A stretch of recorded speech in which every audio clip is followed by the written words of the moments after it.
سے کوشش ہوتی ہے کہ ہم زیادہ سے زیادہ جو ہے وہ عوام کے مسائل کو جو ہے ابھار کے سامنے لے کر آئیں، تاکہ جتنے بھی ہمارے اداروں میں بیٹھے ہوئے افسران ہیں ان تک ہم آپ کی بات کو اپنے چینل کی آواز بنا کر پہنچا سکیں، تاکہ جتنے بھی مسائل ہیں ان کا حل ہو سکے، پھر وہ کوئی عام شہری ہو یا کاروباری طبقہ سے منسلک کوئی شخص ہو یا پھر ہماری جو لیبر ہے ان کے حوالے سے بات ہو، کیونکہ ہمارے لیے بہت زیادہ ضروری ہے ہمارے معاشرے کا مضبوط ہونا، ہماری اکانومی کا مضبوط ہونا، ہمارے ملک کے پہیے کا جو ہے وہ آسان انداز میں چلنا، کیونکہ پاکستان ہے تو ہم سبھی ہیں، اور پاکستان کی جب بات آتی ہے تو پاکستان کی اکانومی میں بہت اہم کردار ہوتا ہے ہماری امپورٹ کا، ایکسپورٹ کا، ہماری انڈسٹری کا، کیونکہ ہمارے بہت سارا جو معیشت کا تعلق ہے وہ ہماری صنعتی انڈسٹری سے جڑا ہوا ہے، اور فیصل آباد جو ہے وہ اسپیشلی ایک صنعتی ہب ہے، اور اسی حوالے سے جانا جاتا ہے۔ بہت ساری انڈسٹریز یہاں پہ جو ہے وہ جڑی ہوئی ہیں، اور بہت سارے انڈسٹری کے مسائل بھی ہیں جس پہ ہم ہر روز بات کرتے ہیں۔ وہ کیا مسائل ہیں اور انہی پہ بات کرنے کے لیے آج ہمیں اسٹوڈیوز میں جوائن کیا ہے چودھری شفیق انجم ہیں، چیئرمین فلور ملز ایسوسی ایشن۔ السلام علیکم سر، کیسے ہیں آپ؟ الحمدللہ۔ بہت شکریہ آپ نے ہمیں اور ہمارے پروگرام کو وقت دیا۔ آپ کی تشریف آوری سے جو ہے وہ بہت سارے ایسے مسائل پہ ہم پھر سے آج بات کر سکیں گے جو شاید ہر عام شہری کی آواز ہے، اور ہمارا جو ہے وہ ہماری یہی کوشش ہوتی ہے کہ ہم اس پہ بات کریں۔ انڈسٹری کے حوالے سے دیکھیں تو کیا موجودہ صورتحال ہے، کس طرح کے مسائل ہیں جو آپ کو فیس کرنے پڑ رہے ہیں؟ اس وقت زینت جو انڈسٹری ہے وہ بالکل ICU میں ہے جی، تو مختلف جو شعبے ہیں، جیسے ہمارا شہر جو ہے وہ ٹیکسٹائل کا شہر ہے، جی، تو ٹیکسٹائل آپ کو پتہ ہے کہ وہ پاور لوم سے سٹارٹ ہوتی ہے، ہاں جی، تو پاور لوم جو ہے اس وقت توڑ کر کباڑیوں کو بیچی جا رہی ہے، کیونکہ مارکیٹ میں بالکل جو انرجی پرائسز ہیں اس نے اس کی کمر توڑ دی ہے۔ اس دفعہ پہلی دفعہ یہ 4-5 سال بعد جو کپاس کاٹن کا گروور ہے، کسان ہے، وہ پریشان ہے، اسے اس کی قیمت نہیں مل رہی، ڈیو ٹو کہ ہم اپنی انرجی پرائسز کو اتنا اوپر لے گئے ہیں، ٹیکسیشن کو اوپر لے گئے ہیں کہ اب ہمارا جو ایکسپورٹر ہے وہ دنیا میں مقابلے کے قابل نہیں رہا۔ تو جب ایکسپورٹ نہیں ہوگی تو پیچھے سے جو مال بن رہا ہے وہ بننا بند ہو جائے گا، ڈیمانڈ نہیں ہوگی تو ڈیفینیٹ بات ہے۔ تو اسی طرح یہ پاور لوم کی مثال ہے، اور فیصل آباد پاور لوم سے جڑا ہوا ہے۔ اگر آپ میرے شعبے کی بات کریں تو فلور ملز جو ہیں وہ پچھلے 5 ماہ سے خسارے میں چل رہی ہیں، کیونکہ ہماری سمجھ سے یہ بالکل بالاتر ہے کہ ارباب اختیار جو ہیں وہ کیا سوچتے ہیں، ان کی کیا پلاننگ ہے۔ ابھی آپ دیکھیں کہ پچھلے سال سرکاری گندم کی جو ریلیز ہے وہ جولائی میں شروع ہو گئی تھی، ابھی آج کی ڈیٹ دیکھ لے، اکتوبر کی لاسٹ ڈیٹ ہے، صبح نومبر سٹارٹ ہو جائے گا، تو ابھی تک سرکاری گندم کی ریلیز شروع نہیں ہوئی، جس کی وجہ سے جو ذخیرہ اندوز مافیا ہے اس نے گندم کے ریٹ کو، فیصل آباد میں آج کا ریٹ 4600 روپے من ہے، گورنمنٹ نے پرچیز کی ہے 3900 روپے میں۔ سابقہ پریکٹس یہی ہے کہ جس ریٹ میں گندم پرچیز کرتی ہے گورنمنٹ اسی میں دے دیتی ہے۔ لاسٹ ٹائم CM صاحب تشریف لائے، چیف سیکرٹری صاحب بھی ساتھ تھے، ان کے وزراء پوری ٹیم تھی، ان کو ہم نے بریفنگ دی کہ جناب اب نومبر سٹارٹ ہے، اگر نومبر سے گندم دینا شروع کریں گے فلور ملز کو اور چکیوں کو تو ٹل یہ 31 مارچ تک ہوتی ہے عام طور پر، تو 4 ماہ آپ کے پاس ہے، آپ کے پاس 40 لاکھ ٹن کا ذخیرہ موجود ہے، جس میں ہماری کیلکولیشن کے مطابق آدھی گندم آپ کے پاس بچ جائے گی۔ جب وہ آدھی بچے گی تو آپ اس کے اوپر 24% پر منتھ پر ڈے کے حساب سے آپ مارک اپ پے کر رہے ہیں بینکوں کو، آپ کا اپنا پیسہ تو ہے نہیں، تو خدارہ جو 100 ارب روپیہ آپ نے اگلے سال ریلیز تک یعنی 18 منتھ میں بینکوں کو آپ نے نوازنا ہے، وہ اپنے عوام کو سہولت دے دیں، اپنی انڈسٹری کو سہولت دے دیں۔ انہوں نے کہا جی کیا ہونا چاہیے؟ ہم نے کہا جی اگر آپ یہی گندم جو آپ نے 3900 میں لی ہے، سابقہ PM صاحب نے مفت بانٹی ہے، آٹا بانٹا ہے یہ پچھلے رمضان شریف میں، تو آپ اس کو 400-500 روپے اس میں سبسڈی دے، آپ اس کا ریٹ 3500 رکھیں تاکہ آپ کی گندم ساری نکل جائے، اور وہ تھیلا آٹے کا جو اس وقت مارکیٹ میں 1400 روپے کا بک رہا ہے وہ فوری طور پہ 1000 کے اندر آ جائے گا۔ اس کا یہ فائدہ ہوگا کہ غریب آدمی کو 40 روپے کے جی کا ریلیف مل جائے گا، اور غریب آدمی کے لیے 400 روپیہ تھیلے کا بہت بڑا ریلیف ہے۔ بالکل۔ اور وہ آپ بھرے ہوئے گھروں کو اور بھرنے کی بجائے، یعنی بینکوں کو بھرنے کی بجائے اپنی عوام کو ریلیف دے، جو آپ کا اصل ڈیوٹی ہے۔ انہوں نے اس کے ہماری بریفنگ لے کے اس سے اتفاق کیا، اور چیمبر آف کامرس میں ایک پریس کانفرنس بھی کی، جس میں انہوں نے اعلان کیا کہ ہم 3500 سے لے کے 4000 کے بیچ میں کوئی ریٹ رکھیں گے تاکہ ہماری عوام جو ہے ان کو کوئی ریلیف مل سکے۔ وہ ایک ہوا کا، ٹھنڈی ہوا کا جھونکا ہو اس مہنگائی کے دور میں۔ لیکن اب پھر سننے میں وہی آ رہا ہے جی وہ کابینہ نہیں مان رہی، وہ جی IMF نہیں مان رہا۔ بھائی صوبے کے ساتھ IMF کا کیا تعلق ہے؟ IMF وفاق کو لینڈنگ کرتا ہے، وفاق کو قرضے دیتا، صوبوں کو تو نہیں دیتا۔ صوبے کے تو اپنے پیسے ہوتے ہیں۔ اگر آپ اس کا بہانہ بنا کر عوام کو اور زندہ درگور کرنا چاہتے ہیں تو بھائی کریں، پھر دعائیں جو ہیں غریب عوام نے، اور بد دعائیں بھی آپ کو ہی ملنی ہے نا۔ ابھی سننے میں آ رہا ہے جی ہم 4300 رکھیں گے، دوسرے صوبے 4400-4600 رکھ رہے ہیں۔ بھائی گندم تو سب سے زیادہ پنجاب پیدا کرتا ہے، اور جو سب سے بڑا گرور ہے اس نے اپنا ریٹ ایک ایسا دینا ہے جس سے پورے ملک کے عوام کو ریلیف مل سکے۔ اور ایک اگر سوری میں آپ کی بات کاٹ رہی ہوں، آٹا ایک ایسی چیز ہے جو بنیادی ضرورت ہے ہر گھر کی، اور اس کے بغیر آپ کہتے ہیں نا کہ کچھ بھی نہیں ہے نا، تو آٹے میں لوگ پہلے وقتوں میں ایسا بھی دیکھنے میں آتا تھا کہ نمک ڈال کے اس کی روٹی بنا کے کہتے تھے وہ بھی کھا لیں تو چلو شکر ہے اللہ کا۔ مطلب آٹے کا بغیر آپ کا گزارا نہیں ہے۔ آپ ایسی چیز بھی نہیں کہ کہیں کہ چلو اس چیز کا بائیکاٹ کر دیں تاکہ اس کی جو ہے نا وہ مہنگائی میں کمی آ جائے۔ یہ تو آپ کو پتہ اسٹیپل فوڈ ہے۔ ہم فلور ملر ہیں، ہم سمجھتے تھے کہ کوئی بھی گورنمنٹ آٹے کے ریٹ کو بڑھانے کی متحمل نہیں ہو سکتی، کیونکہ ہمارا سسٹم ایسا ہے کہ گندم ہمیں گورنمنٹ دیتی ہے، آٹے کا ریٹ بھی وہی مقرر کرتے ہیں، ہم اپنی مرضی سے کچھ نہیں کر سکتے۔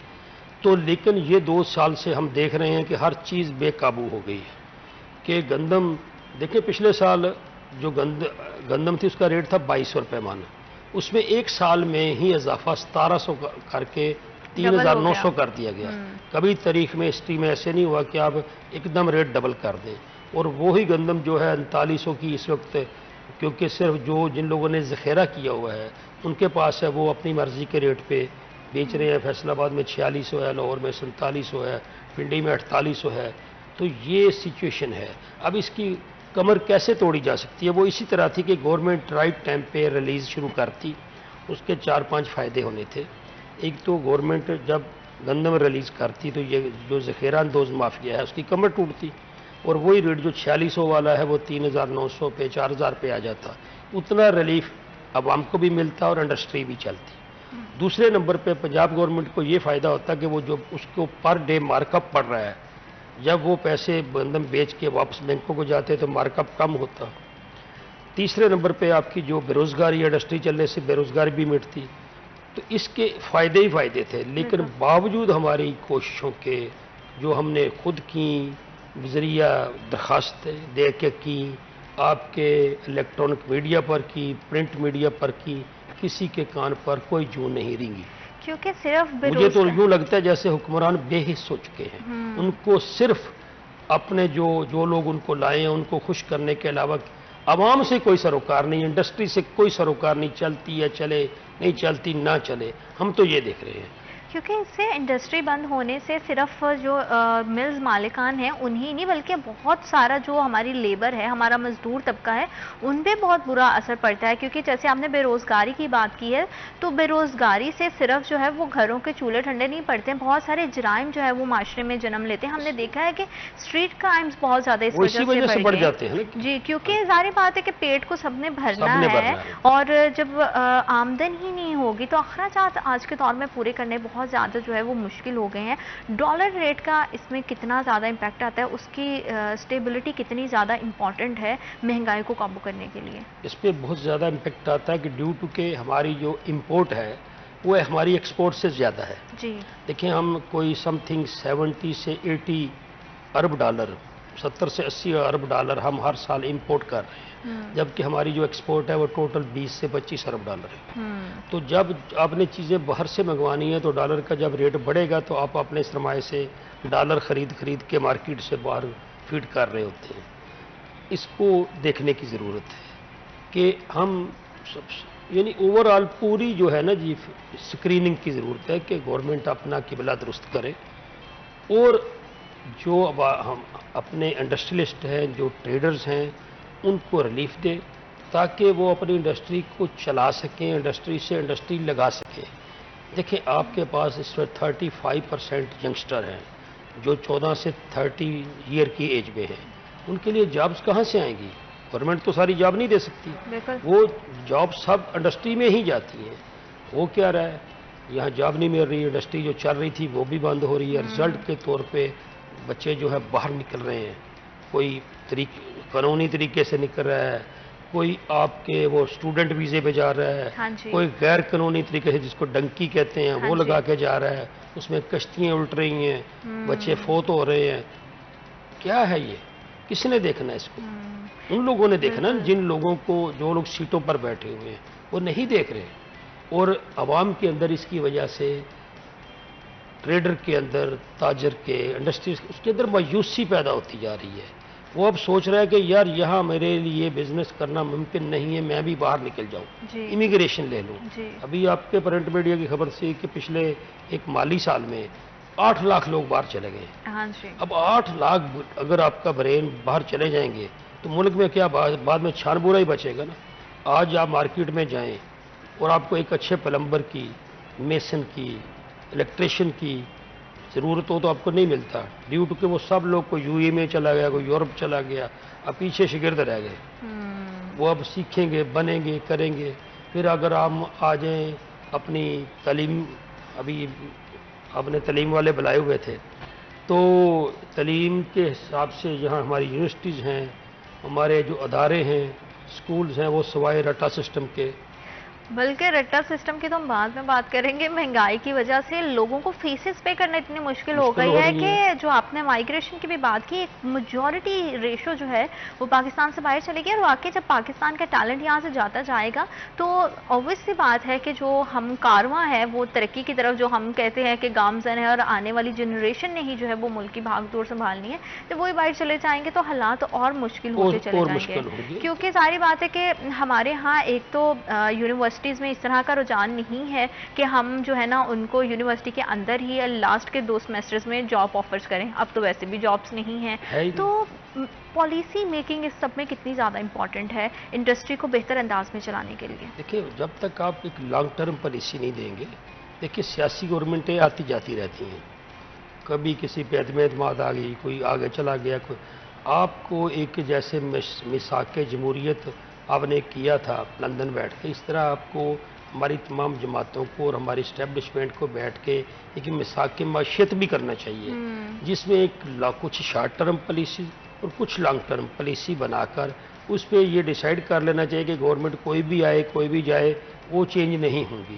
جی اب آپ ہماری مثال لیں فلور ملر کی، جس سال گندم زیادہ ہوتی ہے تو ہمیں کہتے ہیں آپ ایکسپورٹ کریں، اگلے سال کم ہو جاتی ہے کہتے ہیں اب آپ نہیں کر سکتے، آپ صوبے سے باہر آٹا نہیں بیچ سکتے، وہ صوبے سے باہر جانا بھی اسمگلنگ ہے، اب ضلع سے باہر نہیں بیچ سکتے، ضلع سے باہر جانا بھی اسمگلنگ ہے۔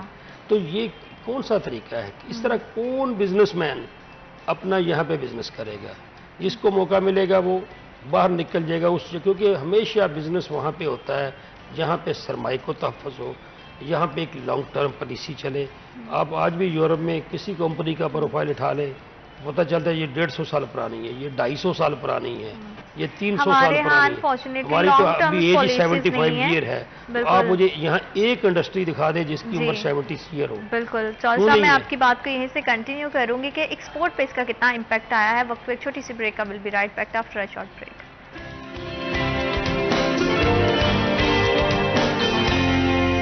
Welcome back after short break, آپ دیکھ رہے ہیں CTS10 اور ہم بات کر رہے ہیں فلور ملز کے حوالے سے، اسپیشلی کہ کس طرح سے گندم کی قیمتیں بڑھنے سے جو ہے وہ ہمیں مارکیٹ میں جو آٹا ملتا ہے اس کے بھاؤ بھی بڑھے ہوئے دکھائی دیتے ہیں، اور عام عوام کے لیے جو ہے وہ اشیاء خورد و نوش تک رسائی بہت زیادہ مشکل ہوتی جا رہی ہے، کیونکہ ہر گھر کی جو بنیادی ضرورت ہے وہ آٹا ایک ایسی چیز ہے کہ جس کے بغیر ہمارا گزارا بالکل بھی نہیں ہے۔ کچھ اور چیز مہنگی ہوتی ہے نا تو ہم کہتے ہیں کہ چلو اس کا بائیکاٹ کر دیتے ہیں، بائیکاٹ کرنے سے کیا ہوگا کہ خود ہی مارکیٹ میں جو ہے وہ اس کی قیمتیں جو ہے وہ کم ہو جائیں گی. لیکن آٹا ایک ایسی چیز ہے جس کو ہم بالکل بھی بائیکاٹ نہیں کر سکتے ہیں. چاہے آپ غریب ہیں، امیر ہیں، کسی بھی آپ کا طبقے سے تعلق ہے، آٹا اور روٹی ایک ایسی چیز ہے جو ہر گھر کی بنیادی ضرورت ہے، جس کے بغیر آپ کا ایک دن کا بھی گزارا نہیں ہے. اگر کوئی بندہ کچھ بھی نہیں کھاتا، بہت لگژری لائف سٹائل نہیں جیتا، تو سادہ سی دال روٹی تو وہ بھی کھاتا ہے. تو اگر ہم اپنے اس طرح سے انڈسٹری کے جو بحران ہے اس پہ قابو نہیں پائیں گے، قیمتیں جو آسمان سے باتیں کر رہی ہیں اس کو جو ہے وہ زمین پہ نہیں لے کر آئیں گے، تو عام شہریوں کا جو گزر بسر ہے وہ بہت زیادہ مشکل ہو جائے گا. اور کس طرح کی بدحالی کا شکار ہے ہمارا اسپیشلی لیبر طبقہ، اس حوالے سے ہم بات کر رہے تھے. اور چور صاحب جیسے آپ بتا رہے ہو کہ ایکسپورٹ کی جو ہے وہ بہت زیادہ متاثر ہوئی ہے کہ اگر صوبے سے باہر بھی بھیجتے ہیں تو اس کو سمگلنگ کہا جاتا ہے. تو مطلب کہ اگر ہماری ایکسپورٹ ہی نہیں ہوگی تو ہماری انڈسٹری کو کس طرح سے منافع ہوگا اور کس طرح سے انڈسٹری کا جو ہے وہ پہیہ چلے گا؟ میں آپ کو مثال دوں گا، بنگلہ دیش ہے ہمارا حصہ تھا، وہاں پہ گندم نہیں ہوتی، وہ گندم باہر سے منگواتے ہیں. اچھا. آٹا بناتے ہیں جی، خود بھی کھاتے ہیں، ایکسپورٹ بھی کرتے ہیں. ہمارے جو UAE ہے، سعودی عرب ہے، وہاں گندم ان کی ضرورت سے بہت کم ہوتی ہے. سعودیہ میں تھوڑی سی ہوتی ہے، UAE میں بالکل نہیں ہوتی. ساری گندم باہر سے آتی ہے. خود بھی آٹا بنا کر کھاتے ہیں اور افریقن کنٹری کو ایکسپورٹ بھی کرتے ہیں. ہم نے بارہا یہ تجاویز جو ہمارے وزیر کامرس ہیں، جو وزیر خزانہ ہیں، ان کو دی ہیں کہ آپ ہمیں اجازت دیں کہ ہم گندم خود امپورٹ کریں اور اس کا پروڈکٹ بنا کر اس کو ری ایکسپورٹ کریں جی. اس کے اوپر ایک لانگ ٹرم پالیسی دے دے. دیکھیں ہماری ملک گندم پیدا بھی کرتا ہے اور جس سال میں گندم کم ہوگی ہم باہر سے خود امپورٹ کر لیں گے. ٹھیک ہے، تو اس سے یہ ہوگا کہ ہماری انڈسٹری پھلی پھولے گی. ہم افغانستان کو بھی بائی لا فیڈ کریں گے، ایران کو بھی فیڈ کریں گے. ایک وقت تھا ہمارا آٹا رشین سٹیٹ تک جاتا تھا. آج یہ وقت ہے کہ دنیا میں گندم سستی ہے، ہمارے ملک میں مہنگی ہے. اب رشین سٹیٹ کا آٹا جو ہے وہ ایران اور افغانستان کو فیڈ کر رہا ہے، جبکہ ہمارے ہاں گندم خود کاشت کی جاتی ہے. ٹھیک ہے، کیونکہ ہم نے 2200 روپے سے اٹھا کر ایک دم ووٹر کو خوش کرنے کے لیے اس کا ریٹ 3900 کر دیا. ٹھیک ہے، اس کا رزلٹ یہ نکلا کہ آج گندم 4600 700 پہ چلی گئی، جبکہ دنیا میں جو گندم کا ریٹ ہے وہ 3000 روپے مانا پاکستانی روپیز میں. تو جب دنیا میں ایک چیز مہنگی سستی ہے، ہمارے ملک میں مہنگی ہے، تو ہم ایکسپورٹ نہیں کر سکیں گے. اس کا طریقہ کار کیا ہے کہ آپ ہمیں اجازت دیں کہ ہم وہاں سے 3000 والی گندم خریدیں، اپنے ملک لائیں، اپنی انڈسٹری کو چلائیں اور وہ اس کا آٹا رشین سٹیٹ کو، افغانستان کو، مشرق وسطیٰ کو، ایران کو بھیجیں. یہ طریقہ کار ہے جو ہم نے بارہا بتایا ہے، لیکن ہمیں سمجھ نہیں آتی کہ اس میں گورنمنٹ کا کیا لاس ہے. نہیں سنتے ہیں، اتفاق کرتے ہیں، عمل کوئی نہیں ہوتا. ہم پچھلے 4 5 7 سال سے اس کی جنگ لڑ رہے ہیں، ان کو مسالے دے رہے ہیں، لیکن کسی پہ ابھی ہمارے پاس جو انڈسٹری ہے، فلور ملنگ انڈسٹری ہمارے ملک میں، اس کی گرینڈنگ کیپیسٹی اتنی زیادہ ہے کہ ہم پورے ایشیا کو آٹا دے سکتے ہیں. ہمارے ملک کے اندر اتنی زیادہ فلور ملز کی گرینڈنگ کیپیسٹی ہے. اب ہم صرف جو فلور مل چل رہی ہیں وہ سنگل شفٹ پر چل رہی ہیں 8 آور پہ. ٹھیک، باقی انڈسٹری جو ہے، کیونکہ انڈسٹری زیادہ ہے، اب گورنمنٹ کو چاہیے کہ وہ اس کو چلانے کا، کیونکہ دیکھیں ہر فلور مل ہے اس پہ 25-50 کروڑ روپیہ لگا ہوا ہے، اور اگر وہ چلے گی، وہ پروڈکشن کرے گی تو اس سے بے روزگاری بھی مٹے گی، گورنمنٹ کو ٹیکسز بھی ملیں گے اور مالکان کو پرافٹ ملے گا. ایک چولہا چلتا ہے، دیے سے دیا جلتا ہے، لیکن اگر ہم اس کو بند کر دیں گے تو وہ ایک سفید آتی ہے. تو گورنمنٹ پالیسی جو آج کی ہیں اس سے تو وہ بند ہونے کے قریب ہے. جیسے میں نے آتے ہی فرمایا کہ جناب ICU میں ہم، کیونکہ بہت زیادہ امپورٹنٹ ہے ہمارا آپس میں اسٹیک ہولڈرز کا اور گورنمنٹ کا جو ہے وہ بیٹھ کے بات کرنا. جس طرح سے آپ نے بتایا ہے کہ پورا جو ہے وہ گفتگو کے باوجود بھی، میٹنگز کے باوجود بھی جو ہے وہ کسی طرح کا آؤٹ کم نہیں آتا. تو اگر آؤٹ کم نہیں آتا تو اس بحران پہ ہم کس طرح سے قابو پائیں گے، کس طرح سے ہم ان تمام حالات سے باہر نکلیں گے؟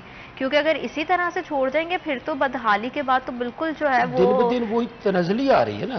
دیکھیں پچھلے سال آٹے کا ریٹ کیا تھا، اس سے پچھلے سال کیا تھا، اس سے پچھلے سال کیا تھا، مسلسل ڈبل ہوتا جا رہا ہے. آج آٹے کا ریٹ جو ہے اس وقت 140 روپے kg ہے جو فلور ملوں کا آٹا ہے. جو چکی کا آٹا ہے وہ 160 روپے کلو ہے.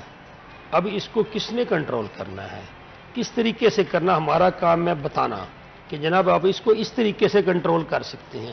اب اس پہ عمل کس نے کرنا ہے اور کروانا کس نے ہے، وہ گورنمنٹ کی ذمہ داری ہے، کیونکہ ریگولیٹنگ اتھارٹی وہ ہیں. لیکن وہ سنتے ہیں، اتفاق کرتے ہیں، عمل نہیں کرتے. اب ہمارے پاس کیا ہے، ہم صرف، لیکن ہم اپنی آواز بلند کرتے ہیں، کرتے رہیں گے.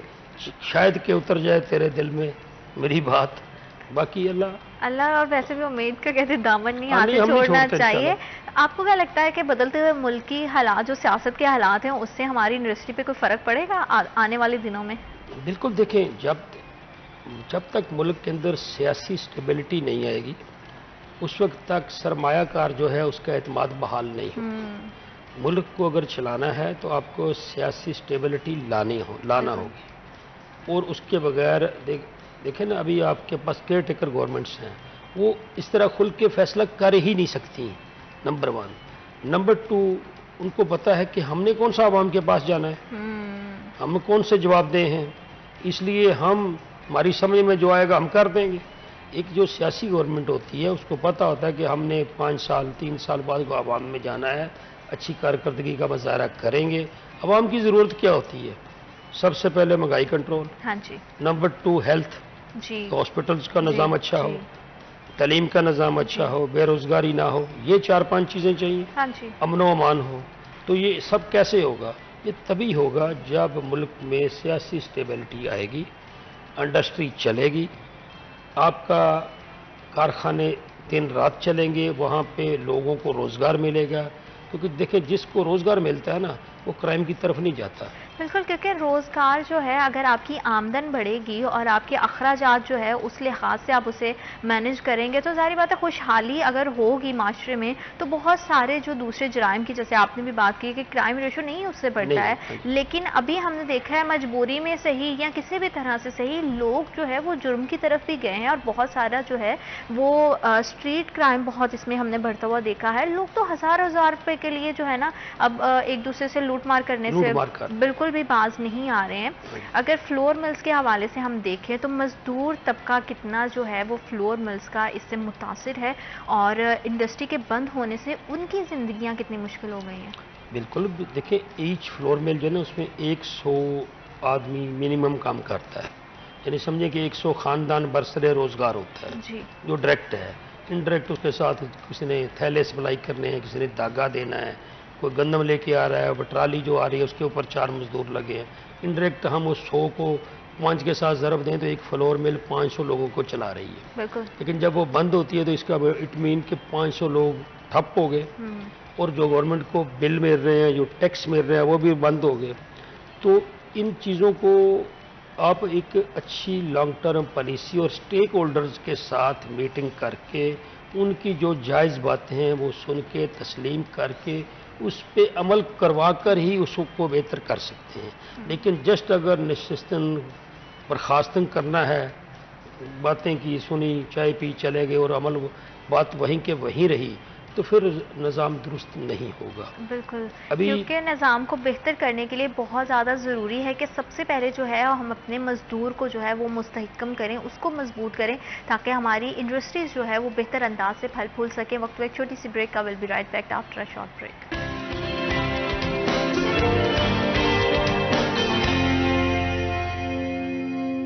Welcome back after short break. آپ دیکھ رہے ہیں سٹی ایٹ 10. ہم بات کر رہے ہیں انڈسٹری کے حوالے سے کہ کس طرح سے دن بدن جو انڈسٹری ہے ہماری بدحالی کا شکار ہوتی جا رہی ہے. اسپیشلی اگر ہم بات کریں فلور ملز کے حوالے سے، تو ایک فلور مل کے ساتھ اگر ایک جو ہے اگر 10 سے 20 لوگ بھی منسلک ہیں، تو 10 سے وہ 20 لوگ نہیں ہیں، وہ 10 سے 20 خاندان ہیں. اور جب ہم بات کرتے ہیں لیبر کی، جب بات کرتے ہیں مزدور کی، اور اگر ان کی تعداد سینکڑوں میں ہے، تو ہمارے لیے وہ صرف چند سینکڑوں یا چند 100 افراد نہیں ہیں، اتنے ہی خاندان ہیں، اور اتنے ہی خاندانوں کے لیے ان کی جو زندگی کا سرکل ہے وہ چلانا بہت زیادہ جو ہے وہ مشکل ہوا ہے. مل مالکان جو ہے وہ کسی نہ کسی طرح سے جو ہے وہ سروائیو کر رہے ہیں، جو ہے وہ انڈسٹری کے پہیے کو چلانے کی کوشش کر رہے ہیں. حکومت سے بھی اس حوالے سے ان کی جو ہے وہ بیٹھکیں ہوتی ہیں، بات چیت ہوتی ہے، لیکن صرف کیا بات کر دینا کافی ہے؟ کیا مسائل کا حل یہ ہے کہ بیٹھیں ایک ٹیبل پر چائے پی اور کچھ گفتگو کی اور مسائل حل ہو گے؟ نہیں، اس کے لیے کچھ عملی طور پر کچھ کرنا پڑے گا۔ کہتے ہیں کہ باتوں سے زیادہ جو ہے وہ فروٹفل یہ ہوتا ہے کہ آپ ایکشنز کرو، اور ایکشنز جب تک نہیں ہوں گے تب تک جو ہے ہماری انڈسٹری وہ آسان انداز میں آگے نہیں بڑھ سکے گی، پھل پھول نہیں سکے گی، اور جب ہماری انڈسٹری بند رہے گی، بے روزگاری بڑھے گی، جرائم بڑھیں گے، لوگوں کے لیے جو زندگی ہے وہ اجیرن ہوتی چلی جائے گی۔ تو عام شہری کے لیے بہت ضروری ہے اس وقت کہ ان کو ایک جو بہتر ہے اور جتنا ان کا حق بنتا ہے اتنا روزگار مہیا کیا جائے، تاکہ وہ اپنی زندگیوں میں خوش اسلوبی سے آگے بڑھ سکیں، کیونکہ ان کی زندگی کا کوئی مقصد نہیں ہے، ان کی زندگی کا بس یہی مقصد ہے کہ ان کا گھر جو ہے وہ اچھے طریقے سے چل سکے، ان کے بچوں کی تعلیم کا حرج نہیں ہو، ان کی صحت کا حرج نہیں ہو۔ تو بس ایک عام شہری کو اس سے زیادہ اور کچھ بھی نہیں چاہیے، اور یہ تمام جو ذمہ داری ہے یہ حکومت وقت کی ہوتی ہے، کیونکہ اگر کہتے ہیں کہ کہیں پہ بھی کسی بھی ریاست میں ایک شہری بھی بھوکا سوتا ہے تو اس کا ذمہ دار اس وقت کا جو ہے وہ حاکم ہوتا ہے۔ تو یہ المیہ کی بات ہے اور سوچنے کی ضرورت ہے کہ ان تمام حالات میں ہم کس طرح سے ان تمام جو مسائل ہے اس پہ قابو پا سکتے ہیں۔ چودھری صاحب، جیسے کہ آپ بات کر رہے تھے کہ لیبر جو ہے وہ 100 کے قریب اگر ایک مل کے ساتھ بھی ایسوسیٹ ہے تو وہ 100 لوگ نہیں، 100 خاندان ہوتے ہیں جن کی زندگی مشکل ہو جاتی ہے، اور ہم نے دیکھا ہے کہ پچھلے کچھ ٹائم میں بہت زیادہ جو ہے وہ ڈاؤن سائزنگ بھی ہوئی ہے۔ ان تمام صورتحال میں بحیثیت مل آنر کتنی آپ سمجھتے ہیں کہ آپ کے کاندھوں پہ کتنی رسپانسبلٹی ہے، اور کس طرح سے آپ جو ہے وہ اپنے لیبر کو لے کے چل رہے ہیں ان تمام مشکل حالات میں، کس طرح سے سروائیو کر رہے ہیں آپ؟ اس وقت زینت یہ ہے کہ سب سے پہلے تو جو مزدور آدمی ہے نا جی، اس کا فوڈ جو ہے پہلی پرائرٹی اس کی فوڈ ہے جی۔ اب فوڈ کا رزلٹ یہ ہے کہ تقریباً موسٹلی ملز نے کھانا اپنے ورکر کو دینا شروع کر دیا ہے۔ ہاں جی۔ کیونکہ کھانا اتنا مہنگا ہو گیا ہے کہ وہ اپنی تنخواہ سے اس کو دیکھیں نا منیمم پے 32,000 ہے، 1,000 روپیہ روز بنتا ہے۔ جی جی۔ اب وہ اگر باہر 2 ٹائم کھانا کھائے تو پیسے ختم ہو جاتے ہیں۔ سب سے پہلے تو کھانا ہے، اس کے بعد ہم لوگ اپنے ملوں میں مزدوروں کو 3 ٹائم کھانا دے رہے ہیں۔ دوسرے نمبر پہ ان کے بجلی کے بل ہیں۔ آج کل ہمارے ملوں میں کیا ہو رہا ہے کہ مزدور اپنے بل لا کر ہمیں دے دیتا ہے کہ جناب یہ آپ جمع کروا دیں تو منتھ اینڈ پہ حساب کر لیں۔ جب بل جمع کروا دیتے ہیں تو بعد میں بچتا کیا ہے، کیونکہ اگر اس بیچارے نے 200 یونٹ چلائے ہیں جو منیمم ہے تو اس کا 13,000 بل آیا ہوتا ہے۔ ٹھیک ہے جی، کیونکہ 50-60 روپے یونٹ بل ہے اس وقت، تو غریب آدمی کے لیے بہت مشکل ہے زندگی بسر کرنا ان حالات میں۔ لیکن کیونکہ ہمارا ملک ہے، ہم نے رہنا ہے، ہم نے چلانا ہے، ہم سے جتنا ہو سکتا ہے ہم اپنے مزدور کو ریلیف دینے کی کوشش کر رہے ہیں اور کرتے رہیں گے۔ لیکن اگر ہم اس کو گورنمنٹ سائڈ پر دیکھیں تو اب دیکھیں کہ ہم سوشل سیکورٹی پے کرتے ہیں اپنے مزدوروں کی، جتنے مزدوروں کی ہم سوشل سیکورٹی پے کرتے ہیں ان کو اتنے کو کارڈ ہی نہیں بنے۔ محکمہ ہیزیٹیٹ کرتا ہے کہ نہ کارڈ بنے گا ان کا تو نہ یہ ہاسپٹل وغیرہ سے فیسلٹی لے سکیں گے، تاکہ ہمارا جو تھوڑے بجٹ میں کام ہو جائے۔ اس طرح اب اولڈ ایج بینیفٹ ایک ادارہ ہے، جب مزدور 60 سال کا ہو جاتا ہے تو اس کو گورنمنٹ 8,000 روپیہ اس کی پینشن لگ جاتی ہے اولڈ ایج کے ذریعے۔ جب یہ ادارہ بنا تھا تو اب ایسٹیمیٹ کریں کہ اس میں کچھ پرسنٹ ہم نے دینا تھا، کچھ 1-آدھا% مزدور نے دینا تھا اپنی تنخواہ سے، اور اتنے ہی پیسے گورنمنٹ نے دینے تھے۔ 1990 سے لے کے آج 33 سال ہو گئے ہیں گورنمنٹ نے اس ادارے کو فنڈنگ نہیں کی۔ اب ہر انڈسٹری جو ہے اولڈ ایج بینیفٹ کو جتنے اس کے رجسٹرڈ مزدور ہیں، ورکر ہیں، ان کا کنٹریبیوشن اولڈ ایج بینیفٹ کو پے کر رہی ہے، سوشل سیکورٹی کو پے کر رہی ہے، لیکن اس کے عوض کیا مل رہا ہے مزدور کو؟ اونٹ کے منہ میں زیرے کے مترادف ہے، آٹے میں نمک کی طرح ہے کہ وہ ان کو اتنی مراعات نہیں مل رہی جس مقصد کے لیے یہ ادارے بنائے گئے ہیں۔ اب ان کا فوکس کیا ہے؟ صرف یہ ہے کہ ادارے فنڈز اکٹھے کرتے رہیں اور جو ادارے کے ورکر ہیں، افیسر ہیں، ان کو تنخواہیں ملتی رہیں، ان کی گاڑیوں کے پٹرول چلتے رہیں، ان کی مراعات برقرار رکھیں۔ اسی طرح labour department, social security, old age benefit, یہ سمجھ لیں تینوں سسٹر کنسرن ہے۔ اب تینوں کے حالات جو ہیں مزدوروں سے آپ پوچھ لیں، میں تو چلو مالکان کی نمائندگی کرتا ہوں، مزدوروں سے پوچھ لیں کوئی مزدور ان سے ہیپی نہیں ہے۔ لیکن ہم ایک انڈسٹریلسٹ جتنا اس کا بجٹ ہے, جتنا اس کا پرافٹ ہے, ظاہر ہم نے جو بھی کرنا ہے اپنے پرافٹ سے ہی کرنا ہے, پرافٹ نہ ہونے کے برابر ہے. لیکن اس میں سے ہم کہتے ہیں کہ چل اللہ تعالیٰ اچھے دن لائے گا, تو جو ہمارے ورکر ہیں ان کو ہیپی موڈ میں رہنا چاہیے. اگر وہ ہیپی موڈ میں ہوں گے تو پروڈکشن ٹھیک کریں گے, اگر وہ ذہنی طور پہ انتشار میں ہو تو کیا کام کریں گے. لیکن یہ تب تک ہی ممکن ہے جب ادارہ چل رہا ہے. لیکن اگر ادارہ ہی بند ہو جائے گا اور اس کی مشینری کو توڑ کے کباڑیوں کو بیچ دیا جائے گا تو کون سا مزدور, تو کون سا مالک. اس وقت جو گورنمنٹ کی پالیسیز ہیں وہ ساری اداروں کو بند کرنے کی طرف لے جا رہی ہیں. اس میں فوری طور پر امینڈمنٹ کی ضرورت ہے, اس کو دیکھنے کی ضرورت ہے کہ ہم وہ پالیسیز لائیں. دیکھیں, سب سے پہلے جو آپ کے ادارے ہیں نا وہ سروس پرووائڈر ہونے چاہیے, نہ کہ منی جنریٹنگ فرمز ہونی چاہیے. کیونکہ گورنمنٹ کا کام بزنس کرنا نہیں ہے, گورنمنٹ کا کام بزنس کو چلوانا, ان کو ریگولیٹ کرنا ہے, ان کو فیسیلیٹیٹ کرنا ہے.